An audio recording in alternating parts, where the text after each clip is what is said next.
రాష్ట్ర ఉప ముఖ్యమంత్రి పిఠాపురం ఎమ్మెల్యే పవన్ కళ్యాణ్ సూచనలతో పిఠాపురం నియోజకవర్గంలో రోడ్ల నిర్మాణ పనులు అవినీతికి తావు లేకుండా పారదర్శకంగా చేపట్టడం జరుగుతోందని పంచాయతీరాజ్ శాఖ ఎస్సీ శ్రీనివాస్ పేర్కొన్నారు. పిఠాపురం మండలం వెల్దుర్తి, ధర్మవరం, పీరాయవరం, దొంతమురుకు సుమారు 2 కోట్ల రూపాయల నాబార్డు నిధులతో జరుగుతున్న 4 కిలోమీటర్ల రోడ్డు నిర్మాణ పనులు నాశరకంగా చేపడుతున్నారని ప్రచారం జరుగుతున్న నేపథ్యంలో పంచాయతీరాజ్ శాఖ SC Srinivas, DE Gangadhar, AE Murali ఆధ్వర్యంలో రోడ్డు నిర్మాణ పనులను పరిశీలించారు. అన్ని నాణ్యత ప్రమాణాలతోనే రోడ్డు నిర్మాణం జరుగుతోందని, రోడ్డు నిర్మాణ పనులలో ఎటువంటి లోపాలు లేవని అధికారులు పేర్కొన్నారు. కొందరు వ్యక్తులు కావాలనే దుష్ప్రచారం చేస్తున్నారన్నారు.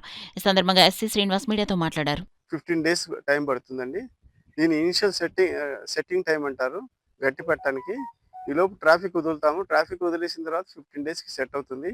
ఈలోపు కొంతమంది విలేజర్స్ వెళ్ళి అంచులు, వెడల్పు లేని చోట అంచులు తీసి రోడ్డు సరిగ్గా లేదు అనేసి అపోహపడి దాన్ని స్టేట్మెంట్ ఇచ్చారు.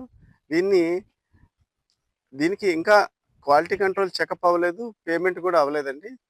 అందుకని క్వాలిటీ కంట్రోల్ చెకప్ అయిన తర్వాత మాత్రమే ఇస్తాము. 15 నుంచి 20 రోజుల తర్వాత క్వాలిటీ కంట్రోల్ వాళ్ళు వచ్చి చెక్ చేస్తారు.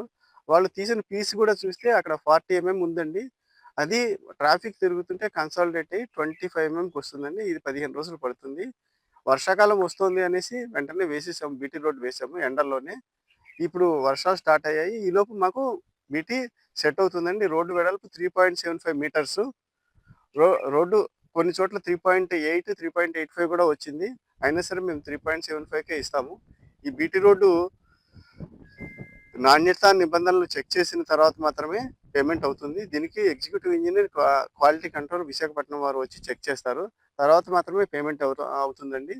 మామూలుగా బీటీ రోడ్ అనేది రన్నింగ్ కార్పెట్ అండి. ఇది రన్నింగ్ కార్పెట్. ఇది క్రస్ట్ కాదు. క్రస్ట్ అంటే సిమెంట్ రోడ్ లాగా థిక్నెస్, స్ట్రెంగ్త్కి చెక్ చేసుకునేందుకు ఉండదు. దాంట్లో బీటీ కంటెంట్ చెక్ చేసుకుని మెటల్ అన్నీ ఉన్నాయో లేదో చెక్ చేస్తారు. ఇది రన్నింగ్ కార్పెట్ మాత్రమేనండి. గడ్డపారలతోటి కర్రలతోటి లాగటానికి లేదండి దీన్ని. అందుకని దీని గురించి అపోహ చెందవద్దు. దీంట్లో క్వాలిటీ లేదనేది అపోహ పడవద్దని విజ్ఞప్తి చేస్తున్నాము. దీనికి ఇంకా పేమెంట్ కూడా అవ్వలేదు. క్వాలిటీ కంట్రోల్ చెకప్ అయిన తర్వాత మాత్రమే పేమెంట్ అవుతుంది.